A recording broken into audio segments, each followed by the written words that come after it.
नमस्कार बंधुओं, मैं हूं आपका मित्र आचार्य श्री ऑस्ट्रेलिया से और स्वागत करता हूं अपने YouTube channel astro Indian priest पर। आज मैं बात करने वाला हूं आप लोगों से कि अगर आपकी कुंडली में एक से अधिक ग्रह खराब हैं या दशा किसी खराब ग्रह की चल रही है, गोचर में भी ग्रह आपका साथ नहीं दे रहे हैं और आप निरंतर काफी लंबे समय से परेशान चल रहे हैं और कोई भी कार्य आप करने जाते हैं और अगर उसमें सफलता प्राप्त नहीं हो रही है या निरंतर आपको एक के बाद एक परेशानियां उठानी पड़ रही हैं, तो उसके लिए क्या सामूहिक उपाय है? क्योंकि कई बार क्या होता है, जब आप ज्योतिष के अनुसार चलते हैं, कुंडली में जाते हैं, तो हमेशा तो नहीं लेकिन कई बार ऐसा होता है कि एग्जैक्ट पता नहीं चल पाता है कि किस ग्रह की वजह से इतनी सारी प्रॉब्लम्स आ रही हैं और लंबे समय तक आ रही हैं।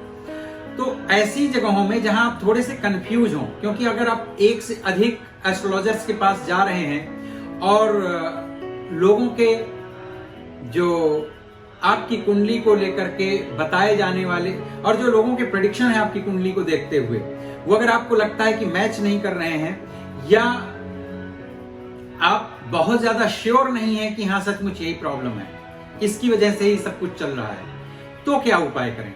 क्योंकि होता है ना कि अगर आपको पता चल गया कि पर्टिकुलर इस ग्रह की वजह से, इस दशा की वजह से ये सारी समस्याएं आ रही हैं, तो आप उसको तो ठीक कर सकते हैं, उसका तो उपाय कर सकते हैं। पर अगर अब आपको इस चीज की श्योरिटी नहीं है कि किस ग्रह की वजह से, योगिनी दशाओं की वजह से प्रॉब्लम मिल रही है, विंशोत्तरी दशा की वजह से प्रॉब्लम मिल रही है, या गोचर की वजह से प्रॉब्लम हो रही है, या कुंडली के अंदर कौन से ग्रह के किस प्लेसमेंट की वजह से प्रॉब्लम हो रही है, ग्रह अच्छी जगह में बैठा हुआ है पर डिग्रियां खराब है, शत्रुवत होकर के बैठा है, मित्रवत होकर के बैठा है, कई बार ऐसी परिस्थितियां बनती हैं कि आपको पता करना बड़ा मुश्किल हो जाता है। तो ऐसे में क्या उपाय करें, मैं वो आपको एक रामबाण बताता हूं। ये सचमुच बहुत ही लाभदायक है।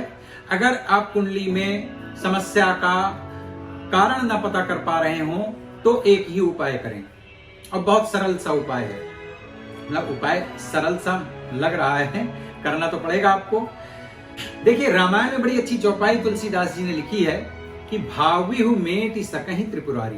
भाविहु का मतलब होता है विधाता के द्वारा जो कुछ भी भविष्य में हमारे लिखा गया है, अगर उसको भी कोई बदल सकता है तो त्रिपुरारी अर्थात भगवान शिव ही बदल सकते हैं। क्यों?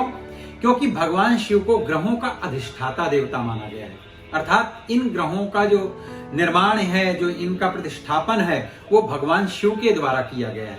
ये असल में तो भगवान शिव के ही अस्त्र शस्त्र हैं जो हमारे जीवन को ऑपरेट करते हैं, हैंडल करते हैं। देखिए, एक जगह पर ऐसा भी कहा गया है, साक्षात् मूल प्रमाणाय विष्णोर्मिति तेजसे आद्याय सर्ववेदानां ऋग्वेदाय नमो नमः। वेदः शिवः शिवो वेदो वेदाध्यायी सदा शिवः तस्मात् सर्व प्रयत्नेन वेदमेव सदा पठेत्। श्री गुरुभ्यो नमः। हरि ओम मीन्स वेदः शिवः शिवो वेदो और वेदाध्यायी सदा शिव। तो शिव का जो, भगवान शिव का हमारे जीवन में प्रभाव है वो अकाट्य है। वेद मतलब ज्ञान ही शिव है। तो आपको क्या करना चाहिए कि भाविहु मेटि सकहि त्रिपुरारी की अगर भाग्य में आप ये लिखा करके जन्म ले ही चुके हैं तो भी उनको कोई बदल सकता है, तो कौन बदल सकता है? भगवान शिव। तो भगवान शिव की उपासना करनी चाहिए। तो ज्योतिष के अनुसार भगवान शिव की उपासना से अपने ग्रहों को किस प्रकार से आप ठीक करें, तो उसके कई उपाय हैं। एक है महामृत्युंजय। जी हाँ, कि महामृत्युंजय मंत्र का आप जप करवाएं। अब देखिए, आप 1-2 माला जप करते हैं रोज घर में बैठ के, या आप अपने YouTube में लगा करके सुनते हैं, वो सब अपनी जगह ठीक है, लेकिन ये जो निर्दिष्ट उपाय है शास्त्र में, ये वो नहीं है। ये तो ठीक है, आप भक्ति से कुछ भी कर रहे हैं उसका आपको लाभ ही प्राप्त होगा। निश्चित रूप से जान लीजिए कि अगर आप रोज 1 माला भी जप करते हैं, सही गलत जैसा भी है करते हैं, उसका भी आपको लाभ प्राप्त होगा। लेकिन जब आप ग्रहों से संबंधित कोई उपाय कर रहे हैं तो फिर उसका एक प्रॉपर अनुष्ठान होना चाहिए कि आपने 1,65,000 का जप करवा लिया महामृत्युंजय का, अगर उतना सामर्थ्य नहीं है तो उसका आधा अर्ध करवा लिया, चतुर्थ करवा लिया, या उससे भी अधिक करवा लिया, क्योंकि कलियुगे चतुर्गुणम। शास्त्र तो ये भी कहता है कि अगर कोई उपाय ऐसा है जो आपको तत्काल से लाभ न दे रहा हो तो कलयुग में उसे 4 बार करना चाहिए। जैसे मान लीजिए सूर्य के ग्रह का जप पंचांग में या शास्त्र में कहा गया है 7000 है, और अगर आपका सूर्य खराब है और खराब फल दे रहा है और 7000 जप करके भी शांत नहीं होता, तो कलियुगे चतुर्गुणम, उसको 7 को 4 से मल्टीप्लाई करके फिर उतना जप और फिर उसका दशांश हवन मार्जन तर्पण करके उसकी शांति करनी चाहिए। तो इसी प्रकार से अगर कोई भी ग्रह समझ में नहीं आ रहा कि उसका उपाय करने से वो ठीक हो रहा है, तो आप महामृत्युंजय का जप कर लें या करवा लें। करने में तो उतना नहीं हो पाता क्योंकि आप इसके स्पेशलिस्ट नहीं है। एक अनुष्ठान की विधि होती है कि किन किन देवताओं का आह्वान करके उनका षोडशोपचार पूजन करके फिर वो जप संख्या पूरी करके हवन और उसका मार्जन तर्पण करके और अत्यस्त देवता प्रत्यक्ष देवताओं का पूजन करके वो पूरा अनुष्ठान होता है, जिसके लिए जो ब्राह्मण लोग स्पेशलाइज्ड होते हैं उनसे करवाना चाहिए। नियम तो ये है, बाकी आपकी मर्जी, अगर आप जैसा करना चाहें वैसा कर सकते हैं। दूसरा शिव जी का उपाय है कि आप रुद्राभिषेक करवाएं। जी हां, अगर आपके जीवन में रुग्णता अधिक है ग्रहों की वजह से, तो उसके लिए रुद्राभिषेक में क्या सामग्रियां हैं वो अलग हैं। अगर साधारण रुद्राभिषेक करवाना है तो दुग्ध आदि से भी करवा सकते हैं, क्योंकि शहद से भी होता है, दूध से भी होता है और दूध में दूर्वा आदि डाल करके भी होता है। भिन्न भिन्न सामग्रियों को इसमें प्रयोग में लाया जाता है भिन्न भिन्न उद्देश्यों के दृष्टि से, तो वो तो आप देख लें जब आप करवाने बैठते हैं। तो रुद्राभिषेक ये मेरा अपना स्वयं का भी अनुभव है, कई जगहों का अनुभव है कि जब अगर आप प्रॉपर ढंग से रुद्राभिषेक करवाते हैं तो फिर कोई भी ग्रह खराब हो, लेकिन उसका उपाय इससे अवश्य हो जाता है, क्योंकि भगवान शिव ग्रहों के अधिष्ठाता देवता है। और तुलसीदास जी ने यूं ही नहीं कह दिया था कि भावी मेट सकें त्रिपुरारी। त्रिपुरारी अर्थात भगवान शिव में अपार सामर्थ्य है, वो आपके अंदर कुंडली के अंदर होने वाले किसी भी प्रकार के दोष आदि को भी शांत करने और मैनेज करने में सामर्थ्यवान है।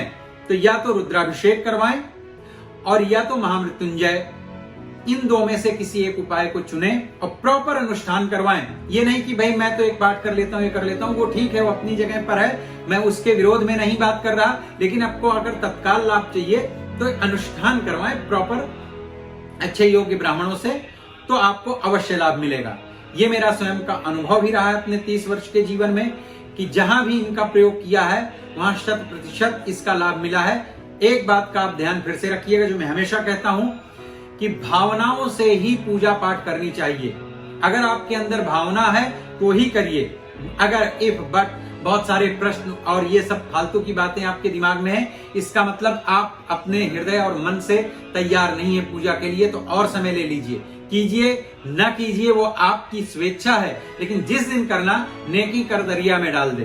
पूजा पाठ आदि में बहुत सारे सवालात करके आप करने जाएंगे तो हो सकता है आपको लाभ कम मिले या ना भी मिले, लेकिन जब आप समर्पित भाव से करेंगे कि कितना भी खर्चा हो गया, कैसे भी हुआ, आपने कर दिया और उसको भूल जाए, तो आपको अवश्य लाभ मिलेगा।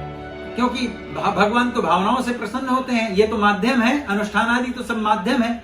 तो जब माध्यम का आप अनुसरण करें तो समर्पित भाव से करें, तभी आपको लाभ मिलेगा। अगर वहां आपने पूरी वही व्यवसायिक बुद्धि लगाई, कैलकुलेशन सारे जोड़े, तो भगवान का उनसे कोई लेना देना नहीं होता। भगवान का साक्षात्कार करने के लिए तो आपका निर्मल मन होना, समर्पित मन होना अति आवश्यक है। वो है तो आपको अवश्य लाभ मिलेगा। ठीक है जी, तो इसी तरह से आप देखते रहिए हमारे वीडियोस को, और मैं आप लोगों के बीच में उपस्थित होता रहूंगा ज्योतिष से संबंधित बहुत सारे नॉलेज वाले वीडियोस लेकर के। आप मेरे चैनल को सब्सक्राइब कीजिए, वीडियोस को लाइक कीजिए तो थोड़ा सा हमें भी प्रोत्साहन मिलता है, और बेल आइकन प्रेस कीजिए ताकि हमारे आने वाले सभी वीडियोस की आपको नोटिफिकेशन मिल सके। और मिलता हूं फिर मैं आपको किसी दूसरे वीडियो में, तब तक के लिए धन्यवाद।